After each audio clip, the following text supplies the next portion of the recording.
मी बळवंतगडाच्या starting पॉईंटला पोचलो आहे। तर कसारा घाट जो आहे तर तिथनं पुढे येऊन इकडे आत एक वाट फुटते जी पाऊलवाट आहे प्रॉपर। तो घाट जो आहे त्याच्यामुळे आपण गडाच्या इतक्या जास्त जवळ पोचतो की खालनं फार चढावं नाही लागत। सो हा अगदीच असा 15 मिनिटाचा गड वगैरे आहे, त्याला चढायला तेवढाच वेळ लागतो आणि एकदम एक्स्ट्रीमली इझी लेवलमध्ये येतो। आणि माळगाव जे आहे वरचं पठारावरचं, तर त्याला जी वाट जाते तिथे हा वाटेत लागतो।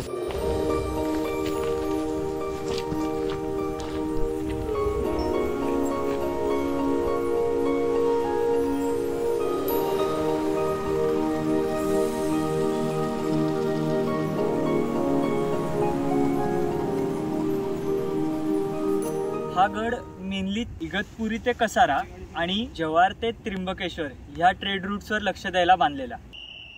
हा समोर कसारा घाट आहे आणि ही जी ट्रेन चालली आहे ही ती रेल्वे लाईन आहे कसाऱ्यावरनं पुढे जाणारी नाशिकची।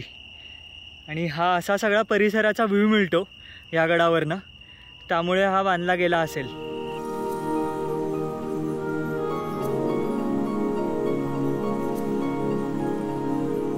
पाऊलवाट फॉलो करत आलं की हा समोर गड लागतो आणि हे जे काळे दगड दिसत आहेत ती सगळी तटबंदी आहे। तर ती आता इथली ढासळली आहे, त्यामुळे इथे हा रस्ता बनला आहे। हा सगळा तटबंदीचाच भाग आहे, त्याच्यामधनं हा रस्ता जातो।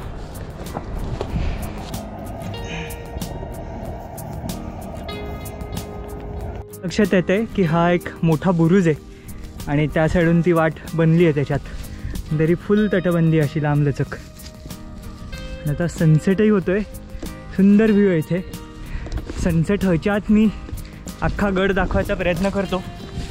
तटबंदी तसं पाहायला गेलं तर इथे पुढे पण आहे आणि ती चांगलीच वाईड आहे, एवढं त्याचं डिस्टन्स आहे। सो हा चांगलाच फुल फ्लेज महत्त्वाचा गड असेल।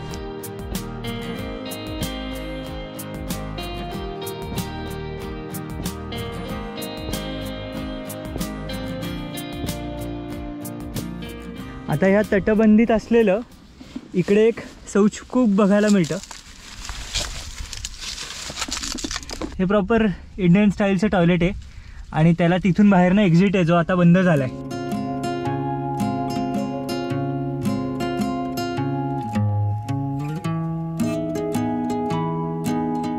हा जो इथे ध्वज लावला आहे त्याच्या आजूबाजूला हे मला वाटतं वास्तूंचे अवशेष आहेत।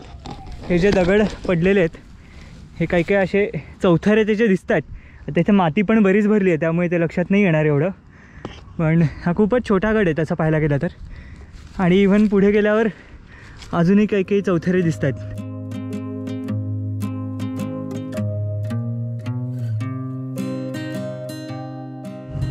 त्या वास्तूच्या इथनं पुढे आलं की इथे एक वेताळाचं मंदिर आहे ज्याला आता शेड वगैरे केली आहे रिसेंटली।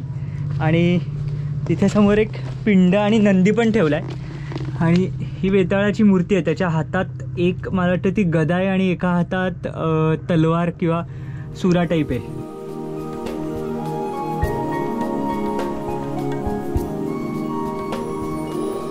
मंदिराच्या खाली हे एक मोठंच्या मोठं टाकं आहे, या कड्यावर तिथे चाललो आहे। खूपच जास्त मोठं टाकं आहे। रिस्टोरेशनच्या वेळेला एक भाग खोदून काढला आहे ज्याने त्याची डेप्थ आता कळती आहे। सो अजून ह्या साईडचं अख्खं काढायचं आहे। हे पार तिथपासनं इथपर्यंत आहे, म्हणजे इवन ड्रोनमध्ये दिसलं असेल की ते किती मोठं आहे। आणि ते ॲक्च्युली 2 टाक्या आहेत। सो हे मध्ये कंपार्टमेंट आहे त्याला आणि ही दुसरी आहे।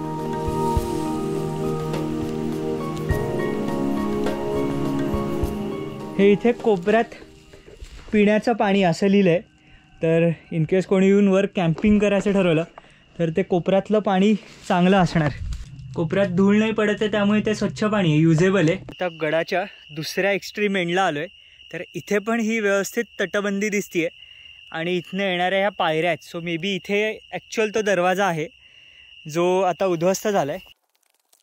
सो इथनं खालनं येत आहेत त्या पायऱ्या आणि हे काय कळत नाही की दरवाजा आहे नक्की का जस्ट बुरुज पडला आहे आणि तिथे त्या पायऱ्या लावून ठेवल्यात. हे मेकआउट करणं खूप अवघड आहे.